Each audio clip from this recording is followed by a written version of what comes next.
உதகையில் தனியார் பாக்கு தோட்டத்தின் காம்பவுண்ட் கேட்டை யானை உடைத்து சென்ற சம்பவத்தால் கிராம மக்கள் அச்சமடைகின்றனர்.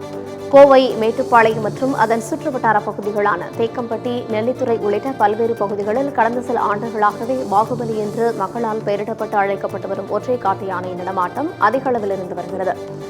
இந்த பாகுபலி யானையை அடர் வனப்பகுதியில் விட வேண்டும் என்று பொதுமக்களும் விவசாயிகளும் விவசாய சங்கங்களும் பல கட்ட போராட்டங்களில் ஈடுபட்டும் எந்தவித நடவடிக்கையும் இதுவரை எடுக்கப்படவில்லை என்று கிராம மக்கள் புகார் கூறியுள்ளனர்.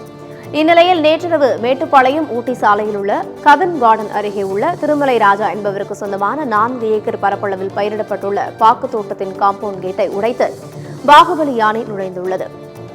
பின்னர் அங்கிருந்த பாக்கு மரங்களை சேதம் செய்துவிட்டு அருகிலிருந்த மற்றொரு தோட்டத்திற்குள் நுழைந்துள்ளது.